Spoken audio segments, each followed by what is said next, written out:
Hi hello friends, எல்லாரும் எப்படி இருக்கீங்க? இன்னைக்கு நம்ம ஒரு குட்டி டிப்ஸ் தான் தெரிஞ்சுக்க போகிறோம். ட்ரேசிங் பேப்பரை யூஸ் பண்ணி ஆரி டிசைன் ப்ளவுஸ் வந்து எப்படி போடுறதுன்னு வாங்க தெரிஞ்சுக்கலாம். வீடியோக்குள்ளே போகிறதுக்கு முன்னாடி ஒரு 3 கொஸ்டினுக்கு உங்களுக்கு ஆன்சர் கண்டிப்பாக நீங்கள் தெரிஞ்சுக்கணும். ட்ரேசிங் பேப்பர்னா என்ன, அது எதுக்கு யூஸ் பண்ணுறோம், அது என்னென்ன கலர் வெரைட்டி இருக்குது அப்படிங்கிறத நீங்கள் தெரிஞ்சுக்கணும். ஃபர்ஸ்ட் ட்ரேசிங் பேப்பர்னா என்ன? தமிழில் வந்துட்டு அச்சு எடுத்தல் அப்படி தான் தமிழில் நம்ம சொல்லுவோம். ட்ரேசிங் பேப்பருக்கு தமிழ் மீனிங் வந்துட்டு அச்சு எடுத்தல். நமக்கு ஒரு டிசைன் கஷ்டமாக இருக்குது அப்படின்னா அந்த டிசைன் நம்ம வந்து ஒரு பேப்பரில் வரைஞ்சி பிரிண்ட் அவுட் எடுத்துட்டு அந்த டிசைனை ப்ளவுஸில் மார்க் பண்ணுறதுக்கு தான் வந்துட்டு ட்ரேசிங் பேப்பர் வந்துட்டு யூஸ் பண்ணுறோம். சரிங்களா? இப்போ என்னென்ன கலர் வெரைட்டி இருக்கு அப்படின்னு தெரிஞ்சுக்கணும்னு பார்த்தீங்கன்னா, ஃபர்ஸ்ட் ஒயிட், எல்லோ, ரெட், இந்த 3 கலர்ல வந்து ட்ரேசிங் பேப்பர் இருக்கு. வெள்ளை, மஞ்சள், சிவப்பு, இந்த 3 நிறத்துல தான் நமக்கு ட்ரேசிங் பேப்பர் வந்துட்டு கடையில் அவைலபிள் இருக்கு. சரி, ஓகே. இந்த 3 கலர் வந்து எந்தெந்த பிளவுஸ் கலருக்கு யூஸ் பண்ணணுங்கிற வீடியோ உங்களுக்கு வேணும்னா நம்ம கமெண்ட் செக்ஷன்ல சொல்லுங்க. இந்தந்த கலருக்கு இந்தந்த ட்ரேசிங் பேப்பர் கலர் யூஸ் பண்ணலாம் அப்படின்னு நான் உங்களுக்கு சொல்றேன். ஓகேங்களா? நம்ம டிசைன் போட போறோம் அப்படின்னா நம்ம பிளவுஸோட அளவை மார்க் பண்ணிட்டு நம்ம ஃப்ரேம்ல மாட்டினதுக்கு அப்புறமா தான் நம்ம டிசைன் வரைஞ்சு ஆரி ஒர்க் பண்ண ஸ்டார்ட் பண்ணுவோம். பட் இப்போ வந்துட்டு அப்படி பண்ணக்கூடாது. ஃப்ரேம்ல மாட்டினதுக்கு அப்புறமா நீங்க டிசைன் ட்ரேசிங் பேப்பரை யூஸ் பண்ணி அச்சு எடுக்கும் போது அந்த அச்சு வந்து கரெக்டா வந்துட்டு அதுல விழுகாது. சரிங்களா? அந்த மாதிரி மெத்தடை யாரும் யூஸ் பண்ணாதீங்க. ட்ரேசிங் பேப்பரை யூஸ் பண்றதுக்கு ஒரு ஃபிளாட்டான தரை, சம அளவு உடைய ஒரு தரை இருக்கணும், இல்லைன்னா ஒரு டேபிள். அந்த டேபிள்ல வந்துட்டு டிசைன் எதுவுமே இருக்கக்கூடாது, பிளைனா இருக்கணும். அதுல வந்துட்டு நம்மளோட பிளவுஸை ஃபர்ஸ்ட் போட்டுக்கணும். அப்புறமா நமக்கு எந்த அளவுல வேணுமோ அந்த அளவுல ட்ரேசிங் பேப்பரை வச்சுட்டு நம்ம பிரிண்டர் பேப்பர் இருக்குல்ல, டிசைன் பிரிண்டர் பேப்பர், அதை வந்து ட்ரேசிங் பேப்பருக்கு மேலே வைக்கணும். ஃபர்ஸ்ட் பிளவுஸ் ட்ரேசிங் பேப்பர் வந்துட்டு ஒன் சைடு பிளைனா இருக்கும், அனதர் சைடு வந்து லெட்டரா இருக்கும். பிளைனா இருக்க சைடு வந்து தான் நம்மளோட பிளவுஸ்ல இருக்கணும். சரிங்களா? பிளவுஸ்ல வச்சுட்டு லெட்டர் சைடு மேல நம்ம பிரிண்டர் பேப்பரை வச்சிடணும். சரிங்களா?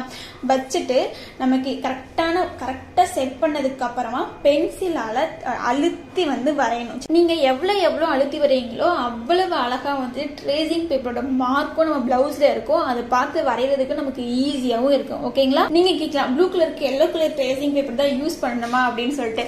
இல்லைங்க, ப்ளூ கலருக்கு வந்துட்டு ஒயிட் கலர் ட்ரேசிங் பேப்பர் தான் யூஸ் பண்ணணும். அப்பதான் நமக்கு வந்து அந்த அச்சு வந்து தெளிவா கிளியரா தெரியும். சரிங்களா? எனக்கு வந்துட்டு ஒயிட் கலர் ட்ரேசிங் பேப்பர் கிடைக்காததுனால நான் எல்லோ கலர் வந்து இன்னைக்கு யூஸ் பண்ணிருக்கேன். ஓகேங்களா?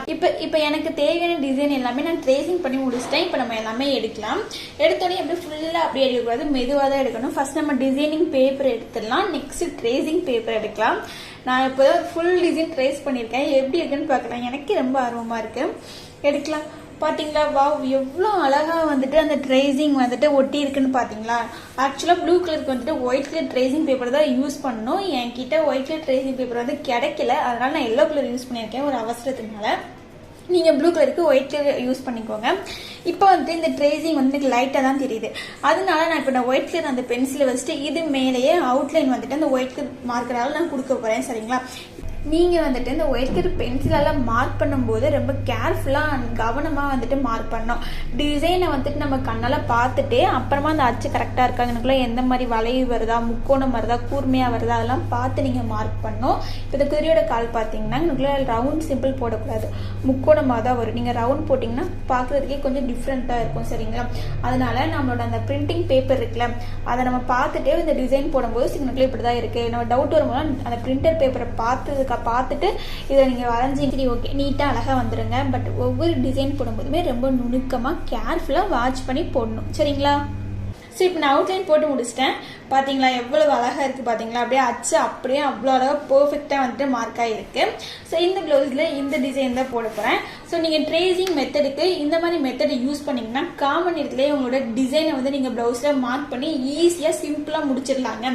ஸோ இனிமே வீடியோஸ் என்னென்ன வரப்போகுதுன்னு பாத்தீங்கன்னா, இந்த டிசைனுக்கு என்னென்ன பீட்ஸ் ஒர்க் கொடுக்கலாம், சரிதோசி கொடுக்கலாமா அப்படிங்கிற வீடியோ தான். இந்த ஆரி ஒர்க் டிசைன்ஸ் தான் வரப்போகுது. அந்த வீடியோ பார்க்கறதுக்கு நம்ம சேனலை சப்ஸ்கிரைப் பண்ணிக்கோங்க.